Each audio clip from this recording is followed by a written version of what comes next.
নমস্কাৰ স্বাগতম এয়া হৈছে সুপাৰ প্ৰাইম ষ্টুডিঅ'ত মই প্ৰাঞ্চল কিশোৰ হত্যাক কেন্দ্ৰ কৰি উত্তপ্ত নগাঁৱৰ ইটাপাৰা আৰিফুল ইছলাম নামৰ এটি কিশোৰক হত্যা গদি শেখ নামৰ এজনৰ বিৰুদ্ধে হত্যাৰ অভিযোগ পুত্ৰৰ সৈতে মিলি কিশোৰজনক হত্যাৰ অভিযোগ গদি শেখে আৰিফুলক হত্যাৰ দিছিল ভাবুকি শেখৰ বাৰীলৈ প্ৰায় খৰি বিচাৰি গৈছিল আৰিফুল আৰু খৰি বিচাৰি যোৱাৰ বাবে দিছিল ভাবুকি হত্যা কৰি গছত উলমাই থোৱাৰ ভাবুকি দিছিল তাৰ পাছতে কিশোৰজনৰ মৃত্যুক কেন্দ্ৰ কৰি উত্তপ্ত পৰিস্থিতি শেখৰ বাৰীলৈ খৰি বিচাৰি যোৱাৰ পাছতে কিশোৰজনৰ মৃত্যুৰ অভিযোগ হত্যা কৰি ডিঙিত ৰছী লগাই উলমাই থোৱা হৈছিল আৰিফুলক এই ঘটনাৰ পাছৰে পৰা পলাতক হৈ আছে গদি শেখ ঘটনাস্থলীত উপস্থিত নগাঁও আৰক্ষীৰ উচ্চপদস্থ বিষয়া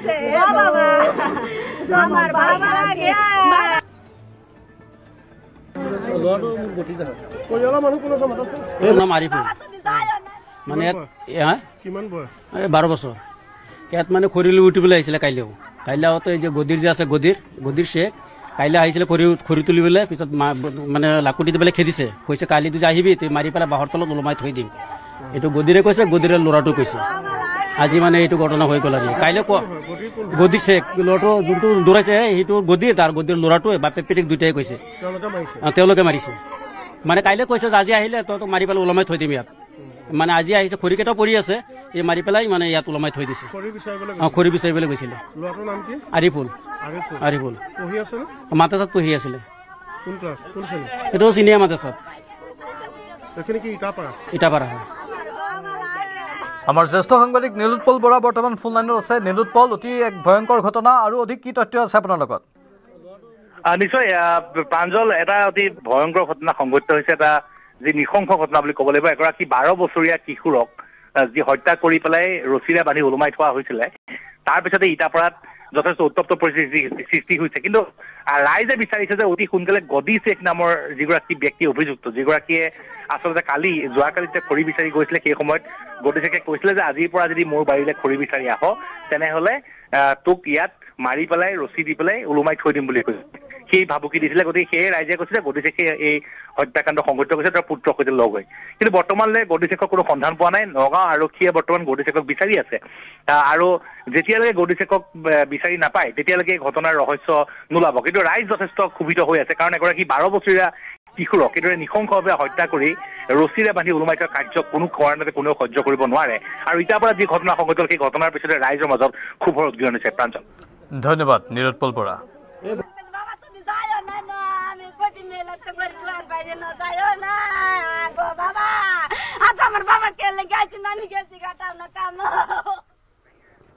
আজিৰে পৰা অসমীয়া ভাষাত উপলব্ধ হ'ল দেশৰ সংবিধান অসমীয়া ভাষাৰ লগতে মুঠ 9টা নতুন ভাষাত উপলব্ধ হ'ল সংবিধান দিৱসৰ দিনাই ৰাষ্ট্ৰপতি দ্ৰৌপদী মুৰ্মুৱে আনুষ্ঠানিকভাৱে জাৰি কৰিলে 9টা ভাষাৰ সংবিধান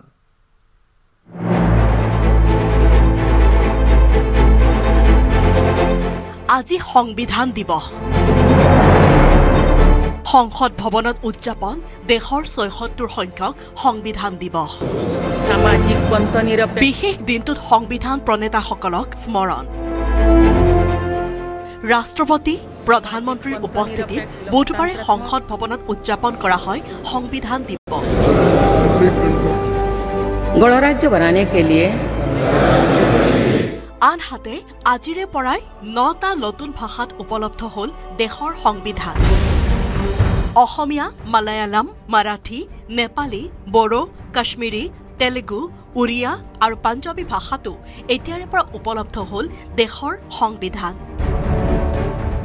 ৰাষ্ট্ৰপতি দ্ৰৌপদী মুৰ্মুৱে আনুষ্ঠানিকভাৱে জাৰি কৰিলে 9টা ভাষাৰ সংবিধান संवैधानिक व्यवस्था के अनुसार आगे बढ़ते हुए हमारे देश की कार्यपालिका विधायिका और न्यायपालिका ने देश के विकास और देशवासियों के जीवन को संबल प्रदान किया है। संसद के दोनों सदनों के सदस्यों ने हमारे देश को आगे बढ़ाने के साथ साथ गहन राजनीतिक चिंतन की स्वस्थ परंपरा विकसित की है। आने वाली कालखंड में जो विभिन्न लोकतंत्रों और संविधानों का तुलनात्मक अध्ययन किया जाएगा तो भारतीय लोकतंत्रों और संविधान का विवरण स्वर्णाक्षर में किया जाएगा।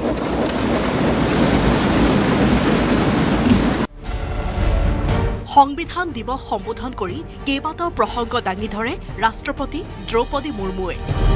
অনুচ্ছেদ ৩৭০ প্ৰত্যাহাৰৰ দ্বাৰা বহু বাধা আঁতৰ হোৱা বুলি উল্লেখ কৰে ৰাষ্ট্ৰপতিয়ে। নাৰী শক্তি বন্দন আইনে মহিলা নেতৃত্বৰ এক নতুন যুগ আৰম্ভ কৰিব বুলিও মন্তব্য ৰাষ্ট্ৰপতিৰ। नारी शक्ति बंधन अधिनियम द्वारा वुमेन लीड डेवलपमेंट के एक नए युग आरंभ होगा। नारी शक्ति अर्थात मातृशक्ति के बंधन का हमारे संस्कृति में अत्यंत महत्वपूर्ण स्थान रहा है। इस वर्ष 7 नवंबर से हमारा राष्ट्रगीत वंदे मातरम की रचना के 150 वर्षों पूरी होने के उपलक्ष्य में देशव्यापी स्मरण उत्सव मनाया जा रहा है। ভাৰতৰ সংবিধান প্ৰতিগৰাকী ভাৰতীয়ৰ গৌৰৱ। 1949 চনৰ 26 নৱেম্বৰত ভাৰতৰ সংবিধান পৰিষদে ভাৰতৰ সংবিধান গ্ৰহণ কৰে আৰু ই 1950 চনৰ 26 জানুৱাৰীত কাৰ্যকৰী হয়। 2015 চনৰ অক্টোবৰ মাহত মুম্বাইৰ হিন্দু মিলছৰ চৌহদত আম্বেদকাৰ স্মৃতি সৌধৰ আধাৰশিলা স্থাপন কৰাৰ সময়ত ভাৰতৰ প্ৰধানমন্ত্ৰী নৰেন্দ্ৰ মোদীয়ে ঘোষণা কৰে যে 26 নৱেম্বৰৰ দিনটো সংবিধান দিৱস হিচাপে পালন কৰা হ'ব। তেতিয়াৰে পৰা আনুষ্ঠানিকভাৱে এই দিৱস উদযাপনৰ কথা ঘোষণা কৰে চৰকাৰে। News desk report, news 18 Assam north east.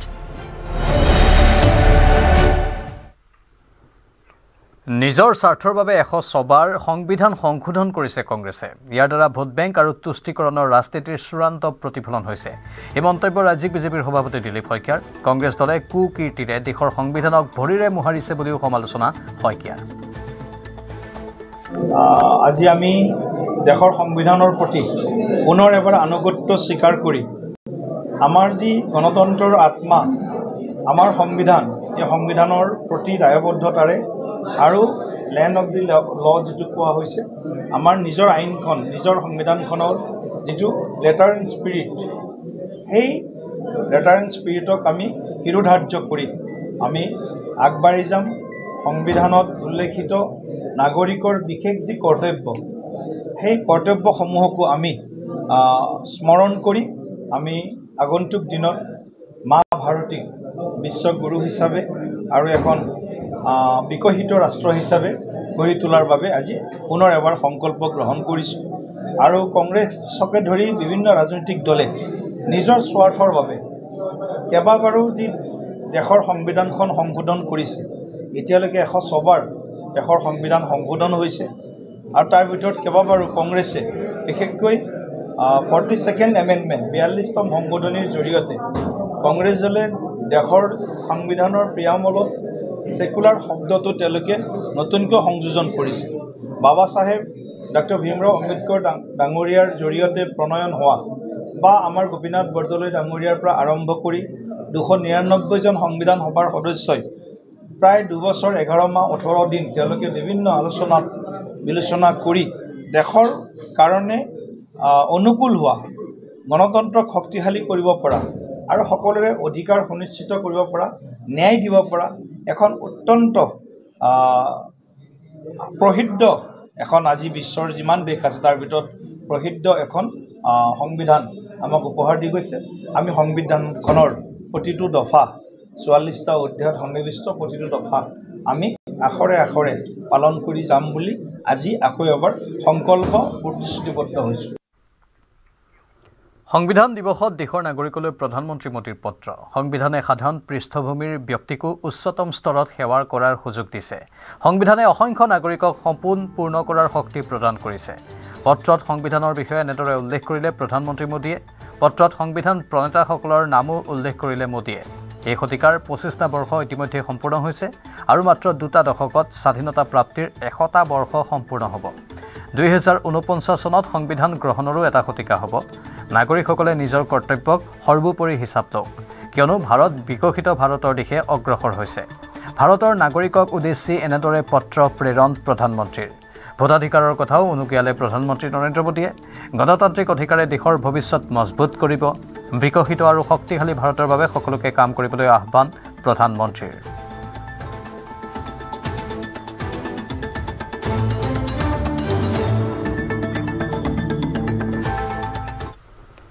শিৱসাগৰৰ নআলিত আটক এটা প্ৰবঞ্চকটোক কেন্দ্ৰ কৰি সৃষ্টি উত্তপ্ত পৰিস্থিতিৰ চাকৰি দিয়াৰ নামত প্ৰবঞ্চনা কৰাৰ অভিযুক্ত দালালটোৰ নাম অপূৰ্ব শইকীয়া ৰাইজে আটক কৰি অভিযুক্ত দালালটোক প্ৰবঞ্চকটোৰ বিৰুদ্ধে কেইবাখনো থানাত আছে গোচৰ প্ৰবঞ্চকটোক জয়সাগৰ আৰক্ষীক গতাই দিয়ে ৰাইজে প্ৰাপ্য ধন বিচাৰি প্ৰবঞ্চকটোৰে হতাহতি এগৰাকী প্ৰসূতিৰ গুৰুতৰভাৱে আহত হয় প্ৰসূতিগৰাকী আৰু তাৰ পিছতে ৰাইজৰ ৰোষত পৰে অপূৰ্ব শইকীয়া চুতীয়া যুৱ সন্মিলনৰ নাম লৈ প্ৰবঞ্চনা কৰাৰ অভিযোগ অৰ্ধশতাধিক লোকৰ পৰা চাকৰিৰ নামত সৰকাইছিল ধন শিৱসাগৰৰ মহিলাগৰাকীৰ পৰাও 6 লাখ টকা লোৱাৰ অভিযোগ বহুদিন ধৰি আত্মগোপন কৰি আছিল অপূৰ্ব শইকীয়া নআলিৰে স্কুটিৰে গৈ থকা অপূৰ্বক ৰ'বলৈ কৈছিল মহিলাগৰাকীয়ে অপূৰ্বই মহিলাগৰাকীক মহতিয়াই নিয়াৰ অভিযোগ 20 দিন পূৰ্বে অস্ত্ৰোপচাৰৰ জৰিয়তে প্ৰসৱ কৰিছিল মহিলাগৰাকীয়ে শৰীৰৰ কেইবাটাও স্থানত আঘাত পাইছে সেই মহিলাগৰাকীয়ে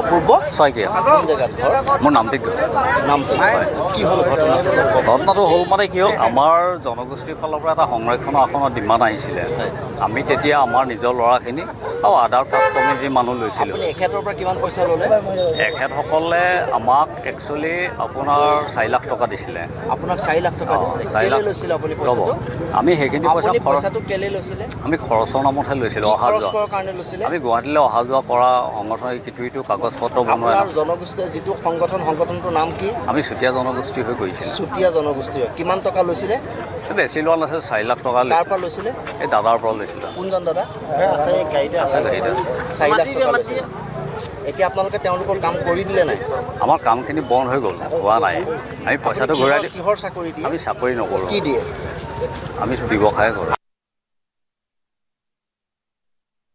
তেওঁ ক'লে চুতীয়া জনজাতিৰ আণ্ডাৰত মানে আদাৰ কাষ্ট কমিউনিটিত আপোনাৰ 40% মানে এনেকৈ চাকৰি দিব আৰু আপোনাৰ বাকীখিনি মানে চুতীয়া জনজাতিৰ তেনেকৈ দিব তেওঁ ৰেকিব আহমেদ বুলি এজন মোৰ দেৱৰে হয় সম্বন্ধীয় চিনাকি কৰালে তেওঁ ঘৰ কোন জেগাত কৰদৈগুৰি ৰেকিব আহমেদৰ তাৰপৰা ক'লে মই বোলো চাকৰিটো আপোনাৰ ইণ্টাৰভিউ নোহোৱাকৈ এক্সাম নোহোৱাকৈ তেওঁক কুৱেশ্যন কৰিলোঁ বোলে কেনেকৈ নহয় বোলে আমাক এইটো ডিমাণ্ডিং পষ্ট দিছে ইয়াত বায়'ডাটাখিনি কালেক্ট কৰিব দিছে সেইটো সূত্ৰে গোটেইখিনি দিলে মেইল আহিলে তেনেকৈ আপোনাৰ ডেট বাই ডেট দি থাকে পিছুৱাই থাকে তাৰপাছত যোৰহাট ডিষ্ট্ৰিক্ট অফিচত মোৰ এজনী ভাগিনে মানে কৰে তো তাইক সুধিলত তেতিয়া তাই বায়'ডাটাখিনি লৈ পেলাই ডিষ্ট্ৰিক্ট অফিচাৰে মোক মাতিলে গলত তেতিয়া তেওঁ ক'লে এই গোটেইখিনি ভুৱা বুলি ক'লত তাৰপিছত আমি পুলিচত কেছো দিলোঁ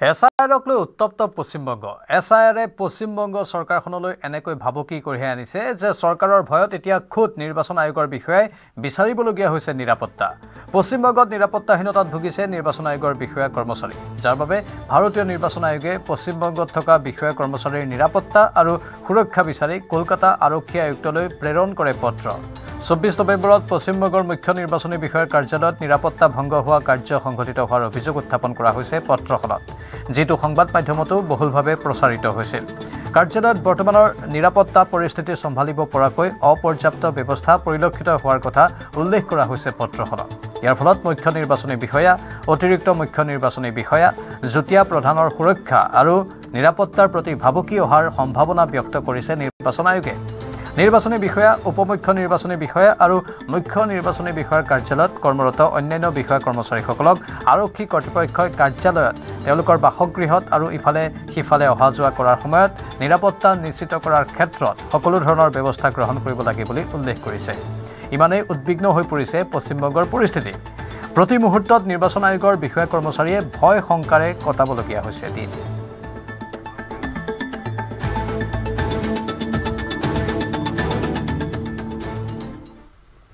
নবী মুম্বাইত আটক 102 গৰাকী সন্দেহজনক বাংলাদেশী মহিলা খাৰঘৰৰ হাইট পাৰ্ক ছ'চাইটিৰ পৰা আটক আটাইকে শ্ৰমিক হিচাপে কৰ্মৰত আটকাধীন মহিলা কেইগৰাকী পশ্চিমবংগক স্থায়ী ঠিকনা হিচাপে দেখুৱাইছে আটাইয়ে আৰক্ষী আৰু পানভেল পৌৰ নিগমক তেওঁলোকৰ নথিপত্ৰৰ সত্যতা পৰীক্ষা কৰিবলৈ নিৰ্দেশ প্ৰদান কৰা হৈছে আৰক্ষীয়ে মহিলা কেইগৰাকীক আটক কৰি তদন্ত আৰম্ভ কৰিছে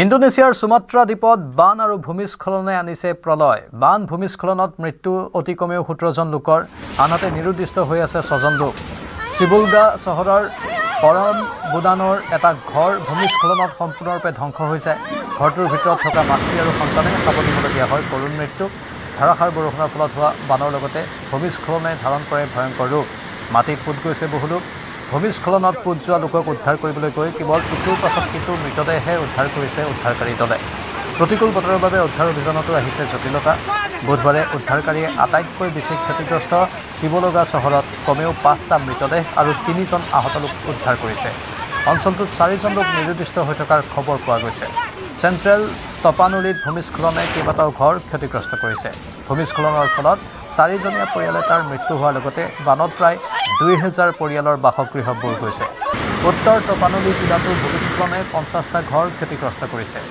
অঞ্চলটোৰ দুখন মূল দলং ধ্বংস বান ভূমিস্খলনত বানে মাণ্ডাইলিং নাটালৰ এখন দলং ভাগি পেলাইছে পাহাৰীয়া জিলাখন আৰু ইয়াৰ চুবুৰীয়া পাৰাং চিডেমপুয়ান চহৰৰ শ ঘৰ ডুব গৈছে বানত বিপৰীতে নিয়াজ দ্বীপৰ এটা মূল পথ বোকা আৰু ধ্বংসাৱশেষত আবদ্ধ হৈ পৰিছে দুৰ্যোগ প্ৰশমন বিভাগৰ তথ্যমতে চিলাকাপৰ কমেও 2 জন আৰু বানজানেগাৰত 11 জন লোকৰ এতিয়াও হিচাপ নাই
মঙলবাৰে উদ্গিৰণ হয় হাৱাইৰ কিলাউয়া আগ্নেয়গিৰি উদ্গিৰণৰ পাছতে প্ৰায় 400 ফুট উচ্চতালৈ বিয়পে লাভাৰ চিটিকনি 2024 চনৰ ডিচেম্বৰৰ পিছত 37 বাৰলৈ উদ্গিৰণ হয় এই আগ্নেয়গিৰিটো অৱশ্যে হালেমাও গহ্বৰতে সীমাবদ্ধ হৈ আছে আগ্নেয়গিৰিটোৰ ভয়াৱহতা এই আগ্নেয়গিৰিৰ উদ্গিৰণে কোনো প্ৰভাৱ নেপেলায় হাৱাইৰ আন প্ৰান্তৰ লগতে স্থানীয় বিমান পৰিবহণত আনুষ্ঠানিকভাৱে এই সন্দৰ্ভত জাৰি কৰা হৈছে বিবৃতি 9 নৱেম্বৰতো উদ্গিৰণ হৈছিল এই আগ্নেয়গিৰিটো অৱশ্যে সেয়া অধিক ভয়াৱহ নাছিল কিলাউয়াক হাৱাইৰ বিগ আইলেণ্ডৰ আটাইতকৈ কম বয়সীয়া আৰু সক্ৰিয় আগ্নেয়গিৰি বুলি গণ্য কৰা হয় 1983 চনৰ পৰা ইয়াৰ বিস্ফোৰণৰ কাৰ্যকলাপ প্ৰায় অবিৰতভাৱে চলি আছে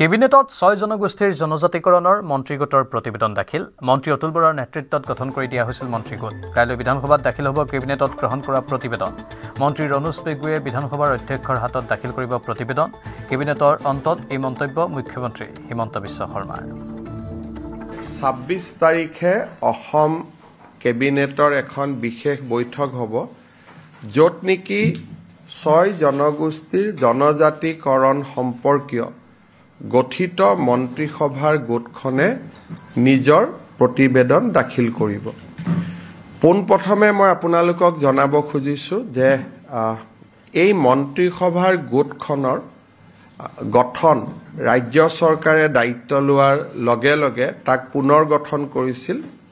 সৰ্বানন্দ সোণোৱাল ডাঙৰীয়া মুখ্যমন্ত্ৰী হৈ থাকোঁতে এই মন্ত্ৰীসভাৰ গোটখনৰ অধ্যক্ষৰ দায়িত্ব মই বহন কৰিছিলোঁ। মই মুখ্যমন্ত্ৰী হোৱাৰ পিছত এই সমিতিখনৰ অধ্যক্ষৰ দায়িত্ব ৰণোজ পেগু ডাঙৰীয়াই গ্ৰহণ কৰে আৰু কেশৱ মহন্ত ডাঙৰীয়া ইয়াৰ সদস্য আছিলে, সঞ্জয় কিষাণ ডাঙৰীয়া ইয়াৰ সদস্য আছিলে। পৰৱৰ্তী সময়ত এই মন্ত্ৰীসভাৰ কমিটিখনত সঞ্জয় কিষাণ ডাঙৰীয়াৰ স্থানত পীযুষ হাজৰিকা জড়িত হয়। ৰণোজ পেগু, কেশৱ মহন্ত আৰু পীযুষ হাজৰিকা তিনিওজনৰ প্ৰচেষ্টাত এখন সুন্দৰ প্ৰতিবেদন আজি কেবিনেটৰ সন্মুখত প্ৰস্তুত কৰা হয়। কেবিনেটে এই প্ৰতিবেদনখন গ্ৰহণ কৰে। মন্ত্ৰীসভাৰ তিনিওগৰাকী গোটৰ সদস্যক ধন্যবাদ জনায় আৰু আমি আশা কৰোঁ যে এই প্ৰতিবেদনখনে আমাৰ 6 জনগোষ্ঠীৰ আশা আকাংক্ষাক প্ৰতিনিধিত্ব কৰিব পাৰিব আৰু সমান্তৰালভাৱে বৰ্তমানৰ জনজাতি লোকসকলৰো কোনো ক্ষতি নোহোৱাকৈ বা তেওঁলোকৰ কোনো অসুবিধা নোহোৱাকৈ আমি এই 6 জনগোষ্ঠীৰ আশা আকাংক্ষা পূৰণ কৰিব পাৰিম। 3 ডিচেম্বৰত প্ৰদান কৰা হ'ব আৰক্ষী কনিষ্টবলৰ নিযুক্তি পত্ৰ। গুৱাহাটীত প্ৰদান কৰা হ'ব কনিষ্টবলৰ নিযুক্তি পত্ৰ। শীঘ্ৰে প্ৰদান কৰা হ'ব বিভিন্ন বিভাগৰ নিযুক্তি পত্ৰ। ফেচবুক লাইভত ঘোষণা মুখ্যমন্ত্ৰী। প্ৰাৰ্থীসকলক লগত এগৰাকী অভিভাৱকক লৈ আহিবলৈ পৰামৰ্শ। পুলিচৰ কনিষ্টবলসকলৰ নিযুক্তি কেতিয়াৰে পৰা হ'ব বা কোন দিনাখন হ'ব? মই য'তেই মিটিঙলৈকে যাওঁ তাতেই মোক সোধে যে মামা আমি পুলিচৰ ইণ্টাৰভিউ পাছ কৰিলোঁ, আমি এপইণ্টমেণ্ট লেটাৰ কেতিয়া পাম? মই আপোনালোকক আজি জনাব খুজিছোঁ যে আপোনালোকৰ উৎকণ্ঠাৰ অন্ত পৰিলে 3 তাৰিখে গুৱাহাটীত আমি আপোনালোকক নিযুক্তি পত্ৰ বিতৰণ কৰিম। যিসকলে পুলিচ কনিষ্টবল বা কামাণ্ডো, AB, UB, SI যিসকলে পৰীক্ষাত উত্তীৰ্ণ হৈছিলে সকলোকে আমি 3 তাৰিখে নিযুক্তি পত্ৰ দিম। আপোনালোক নিযুক্তি পত্ৰ ল'বলৈ গুৱাহাটীলৈ আহিব, লগত দেউতা মা বা মাৰ এজনক লৈ আহিব। কাৰণ আপোনালোকৰ এই সাফল্যৰ দিনটোত লগত দেউতা বা মাক আপোনালোকে লৈ আহিলে তেওঁলোকেও ভাল পাব আৰু আপোনালোকেও আনন্দ অনুভৱ কৰিব। মই সকলো মোৰ অতি মৰমৰ ভাগিনসকলক, যিসকলে পৰীক্ষাত পাছ কৰিছে, সকলোকে নহয়, যিসকলে পৰীক্ষাত উত্তীৰ্ণ হ'ল তেওঁলোকক নিযুক্তি পত্ৰ ল'বলৈ মই 3 তাৰিখে আকৌ এবাৰ নিমন্ত্ৰণ জনালোঁ। দেশৰ ক্ৰীড়া প্ৰেমীৰ বাবে সুখবৰ। 2030ত ভাৰতত হ'ব কমনৱেলথ গেমছ। কেন্দ্ৰীয় ক্ৰীড়া মন্ত্ৰীয়ে কৰিলে এই ঘোষণা। ক্ৰীড়া আন্তঃগাঁথনিৰ ওপৰত গুৰুত্ব দি প্ৰস্তুত কৰা নিবিদাৰ পিছত ভাৰতক আজি আনুষ্ঠানিকভাৱে আয়োজক হিচাপে ঘোষণা কৰা হয়। ভাৰতৰ এই নিবিদাৰ বাবে নিৰ্বাচিত চহৰ আহমেদাবাদে বিগত দশকত ক্ৰীড়াৰ আন্তঃগাঁথনি দ্ৰুতগতিত উন্নতি সাধন কৰিছে। আহমেদাবাদতে হ'ব 2030 চনৰ কমনৱেলথ গেমছ। মূল স্থানসমূহৰ ভিতৰত আছে চৰ্দাৰ বল্লভভাই পেটেল স্পৰ্টছ এনক্লেভ, য'ত নৰেন্দ্ৰ মোদী ষ্টেডিয়াম, এটা একুৱাটিক চেণ্টাৰ, ফুটবল ষ্টেডিয়াম আৰু নতুন ইনডোৰ এৰিনা থাকিব। 2030 চনৰ এই সংস্কৰণটোত কমনৱেলথ গেমছে শতবাৰ্ষিকী পালন কৰিব। এই বৃহৎ অনুষ্ঠানটোক 2036 চনৰ অলিম্পিক আয়োজন কৰাৰ বাবে ভাৰতৰ প্ৰচেষ্টাৰ এক গুৰুত্বপূৰ্ণ মাইলৰ খুঁটি হিচাপে গণ্য কৰা হৈছে। উল্লেখযোগ্য যে ইতিমধ্যে আহমেদাবাদে কমনৱেলথ, ভাৰোত্তোলন চেম্পিয়নশ্বিপ আৰু এছিয়ান একুৱাটিক্স চেম্পিয়নশ্বিপৰ দৰে আন্তঃৰাষ্ট্ৰীয় ইভেণ্টসমূহ সফলতাৰে আয়োজন কৰিছে। ভাৰতে 2026 চনৰ গেমছৰ পৰিসৰৰ বিপৰীতে শ্বুটিং, মল্লযুঁজ, ধনুৰ্বিদ্যাৰ দৰে ইভেণ্টসমূহ ঘূৰাই আনিব আৰু কাবাডী আৰু খো-খোৰ দৰে পৰম্পৰাগত ভাৰতীয় ক্ৰীড়াসমূহো ইয়াৰ কাৰ্যসূচীত অন্তৰ্ভুক্ত কৰাৰ পৰিকল্পনা কৰিছে। ইফালে নাইজেৰিয়াৰ আবুজা নামৰ প্ৰতিযোগী চহৰখন 2034 চনৰ সংস্কৰণৰ বাবে বিবেচনা কৰা হৈছে।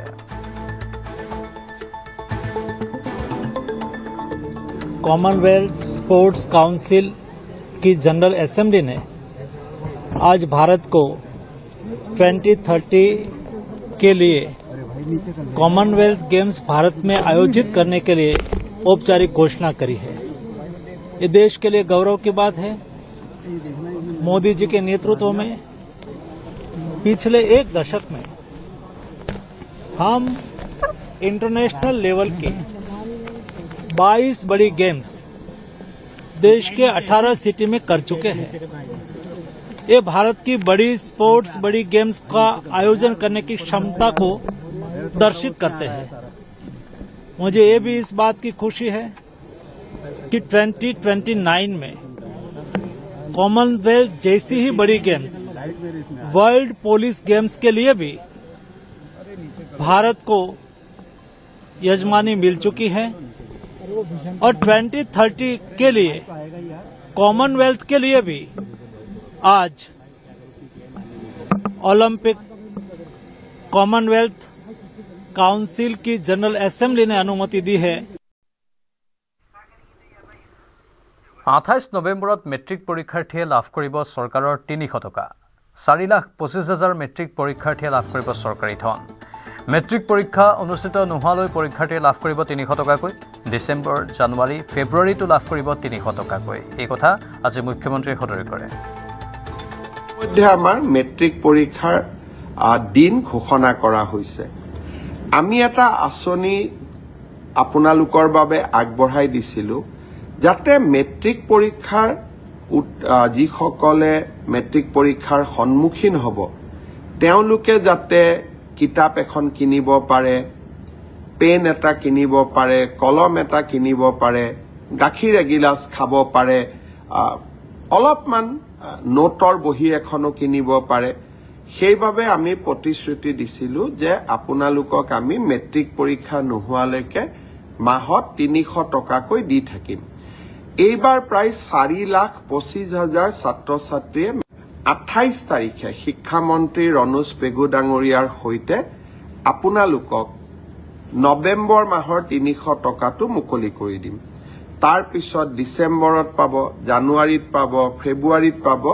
প্ৰত্যেক মাহতে 300 টকাকৈ আপোনালোকে পাই থাকিব। ইফালে 12 ডিচেম্বৰত বিটিচিত আৰম্ভ হ'ব অৰুণোদয় আঁচনি। কোকৰাঝাৰত মুখ্যমন্ত্ৰীয়ে শুভাৰম্ভ কৰিব বিটিচিৰ অৰুণোদয় আঁচনি। অৰুণোদয় আঁচনি শুভাৰম্ভণি অনুষ্ঠানত উপস্থিত থাকিব বিটিচি প্ৰধান হাগ্ৰামা মহিলাৰী, মন্ত্ৰী বিধায়কসকল। বিটিচি নিবাসীসকলে বা বিটিচিত বাস কৰা ৰাইজে প্ৰায়ে আমাক সুধি থাকে যে আমি অৰুণোদয় কেতিয়াৰ পৰা পাম। আমি বিটিচিত অৰুণোদয় তালিকাখন প্ৰায় সম্পূৰ্ণ কৰিছোঁ। অহা 12 ডিচেম্বৰ তাৰিখে কোকৰাঝাৰত মই যাম। হাগ্ৰামা মহিলাৰী ডাঙৰীয়াও থাকিব, আমাৰ মন্ত্ৰী বিধায়কসকলো থাকিব। 12 তাৰিখে আমি বিটিচিৰ অৰুণোদয় আঁচনিটো আৰম্ভ কৰিম। আপোনালোক সকলে উপকৃত হ'ব। 1983 নেলি হিংসা সেই সময়ৰ কেন্দ্ৰীয় চৰকাৰ আৰু আৰক্ষীৰ ব্যৰ্থতাৰ বাবে সংঘটিত হৈছিল নেকি? অসম বিধানসভাৰ অধিৱেশনত তিৱাৰী আয়োগৰ প্ৰতিবেদন বিতৰণ কৰাৰ পিছতে পোহৰলৈ আহিছে কেতবোৰ চাঞ্চল্যকৰ তথ্য। ইন্দিৰা চৰকাৰৰ কাণ্ড জ্ঞানহীনতাৰ বাবে হৈছিল নেকি 1983 চনৰ গণহত্যা? আগতীয়া খবৰ থকাৰ পিছতো কিয় ৰোধ কৰিব পৰা নগ'ল নেলিৰ হিংসা? চৰকাৰ আৰু আৰক্ষীয়ে আগতীয়া খবৰ পায়ো লোৱা নাছিল নেকি হিংসা ৰোধৰ পদক্ষেপ? কেন্দ্ৰীয় চৰকাৰ আৰু অসম আৰক্ষীৰ গাফিলতিৰ বাবে হৈছিল নেকি নেলিৰ নৰমেধ? অসম বিধানসভাৰ অধিৱেশনত তিৱাৰী আয়োগৰ প্ৰতিবেদন বিতৰণ কৰাৰ পিছতেই পোহৰলৈ আহিছে কেতবোৰ চাঞ্চল্যকৰ তথ্য। উদ্ৰেক হৈছে বহু নতুন প্ৰশ্ন। ৰাইজৰ বিৰোধিতা সত্ত্বেও নিৰ্বাচন পাতিবলৈ চৰকাৰ সাজু হোৱাৰ পিছৰে পৰা ক্ৰমে অগ্নিগৰ্ভা হৈ পৰাৰ সময়ত নেলিত আৰু ইয়াৰ ওচৰ পাজৰৰ ঠাইত ব্যাপক হিংসা হ'ব পাৰে বুলি কিন্তু কনিষ্টবল জনাৰ্দন কাকতিয়ে সেই জৰুৰী WT মেছেজটো আৰক্ষী বিষয়াজনৰ পৰিৱৰ্তে দিছিল কবিৰৰ পত্নীৰ হাতত। আৰক্ষী বিষয়াজনৰ পত্নী তেতিয়া মৰিগাঁও আৱৰ্ত ভৱনত আছিল। কিন্তু ৰহস্যজনকভাৱে আৰক্ষী বিষয়া কবিৰে সেই মেছেজটো লাভ নকৰা বুলি দিছিল সাক্ষ্য। আনকি মৰিগাঁও জিলাৰ SDPOও মেছেজটো লাভ কৰা নাছিল বুলি কবিৰে সাক্ষ্য দিছে। ইমান ডাঙৰ এটা বাৰ্তা আৰু ইমান ভয়ংকৰ লৰা ধেমালি, যাৰ পৰিণতিত সংঘটিত হৈছিল নেলিৰ নৰসংঘাত। এয়া হৈছে তিৱাৰী আয়োগৰ ৰিপৰ্টত লিখা কথা। কিন্তু প্ৰশ্ন হৈছে ইয়াৰ আঁৰত আছে নেকি ইয়াতকৈও ভয়ংকৰ উদ্দেশ্য? প্ৰশ্ন হয় জানি বুজি আৰক্ষীয়ে উপেক্ষা কৰিছিল নেকি সেই WT মেছেজটো? সেই WT মেছেজটোৰ বিষয়ে অৱগত আছিল নেকি তেতিয়াৰ শাসকীয় পক্ষ? কেন্দ্ৰীয় চৰকাৰেও জানিছিল নেকি যে তেনে এক ভয়ংকৰ ঘটনা হ'বলৈ গৈ আছে? আচলতে WT মেছেজৰ অৰ্থ হ'ল ৱায়াৰলেছ টেলিগ্ৰাফি মেছেজ। পূৰ্বতে যিকোনো চৰকাৰী তথ্য আদান প্ৰদানৰ বাবে এই বাৰ্তাৰ সহায় লোৱা হৈছিল। তিৱাৰী আয়োগৰ পাতে পাতে এই কথাটো লিখা আছে যে চৰকাৰ আৰক্ষীৰ হাতত হিংসাত্মক পৰিস্থিতি হ'ব পাৰে বুলি পৰ্যাপ্ত খবৰ আছে। চোৰাংচোৱা বাহিনীয়েও সেই দাবী কৰি থৈছে যে তেওঁলোকে সৰ্বোচ্চ পৰ্যায়ত খবৰ সংগ্ৰহ কৰিছিল আৰু চৰকাৰক যোগান ধৰিছিল আৰু নিৰাপত্তা সংক্ৰান্তীয় প্ৰয়োজনীয় পৰামৰ্শও দিছিল। ইমানৰ পিছতো 1983 সংঘটিত হৈ গৈছিল নেলি কাণ্ডকে ধৰি বহু ঠাইৰ হিংসাত্মক ঘটনাবোৰ।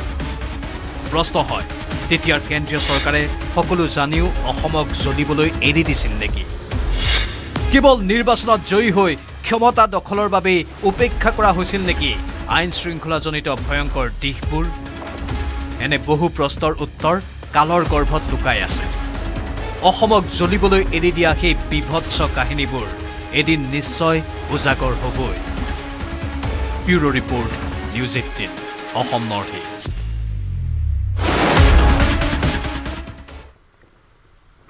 আৰু 1983 গণহত্যাক লৈ বিধানসভাত বিতৰণ কৰা তিৱাৰী আয়োগ আৰু বেচৰকাৰী মেহতা আয়োগৰ প্ৰতিবেদনক লৈ সৃষ্টি হৈছে প্ৰতিক্ৰিয়াৰ। অগপ বিধায়ক ৰমেন্দ্ৰ নাৰায়ণ কলিতাই তিৱাৰী আয়োগৰ প্ৰতিবেদনক একপক্ষীয় আখ্যা দিছে। AUDFৰ বিধায়ক ৰফিকুল ইছলামে তিৱাৰী আয়োগৰ প্ৰতিবেদনক লৈ CBI তদন্তৰ দাবী জনাইছে। আনহাতে কংগ্ৰেছৰ বিধায়ক আব্দুল বাটেন খণ্ডকাৰে চৰকাৰে প্ৰতিবেদন বিতৰণ কৰি পুৰণি ঘাঁহ খুচৰিছে বুলি মন্তব্য কৰে।